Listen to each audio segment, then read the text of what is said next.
Yes, indeed. The England player Jonny Bairstow intervened himself, carried off one of the protesters as they launched that orange powder on the field here at Lord's. We just had the first over of the second Ashes test with Australia batting England bowling, and it was the latest in what we've seen a series of similar protests at sporting events in recent weeks and months. We had orange powder thrown on the table at the World Snooker Championships in April, then on the pitch at the Rugby Premiership final at Twickenham last month, and now today on the first day of the second test. And there was swift intervention, as I say, with Jonny Bairstow himself intervening to block one of the protesters, but he had actually had time to unleash the orange powder on the pitch. At the same time, another protester was also dispersing orange powder on the pitch as stewards intervened. And then there was a clear-up operation underway that was actually dealt with fairly quickly before play could resume. Obviously, the latest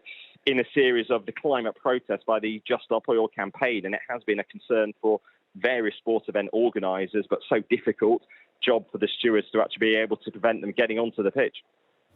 And in terms of play, has it now resumed?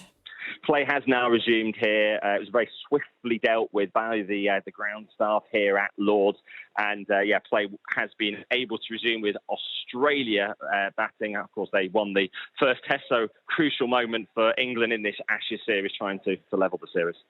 I mean, I'm wondering, is there anger from sporting fans about this? I mean, obviously there's the disruption to their enjoyment of the game, but tickets for events like this are quite hard to get, aren't they? And presumably these protesters are people who've got into the stadium through legal and proper means, so they must have bought tickets. Well, absolutely, potentially so. Denying tickets, of course, to those who want to enjoy the cricket. Someone who's actually in the long room here at Lord's tweeting there are actually cheers as the protesters were apprehended, and then they were able to actually swiftly resume the play. I mean, we have heard, obviously, other sporting events where there have been protests, like at the horse racing, about the dangers it poses. Here, obviously, less so with the more genteel surroundings, but certainly those who've come for their day of cricket, seeing the disruption, and obviously they'll be discussing here, you'd imagine, to ensure there aren't repeated protests too. But certainly the scenes are something we have actually been anticipating across the sporting summer, particularly from Just Stop Oil protesters. We've had animal welfare activists as well at horse racing, but certainly it has been something that they have been trying to keep a watch on. We heard yesterday from the organisers of the British Grand Prix at Silverstone, which will be next month, in terms of warning protesters there against trying to intervene on the motor racing circuit, where there'd be far greater dangers. But this is the latest in a series of protests, which, of course, the climate protesters say is necessary to put pressure on the government themselves. And Rob, you know, in terms of the actual sport itself, we saw with the snooker, for example. I mean, that was on the actual table, wasn't it? You know, so that really did disrupt the sport. But by and large, are we finding that sport generally is being quite nimble at dealing with this now?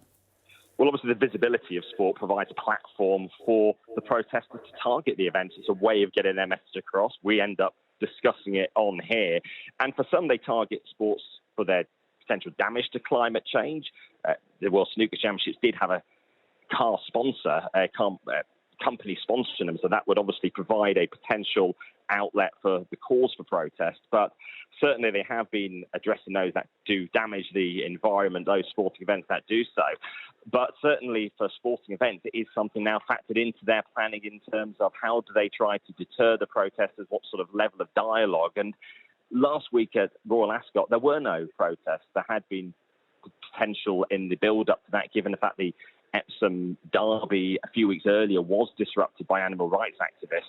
But it certainly has been a theme of the sporting summer here, the fact that the platform of sport is being used to raise awareness of causes, but also causing that disruption. OK, Rob, thanks very much. Rob there just giving us the latest on the disruption at the Ashes by Just Stop All protesters. Play, though, has resumed there at Lord's in London.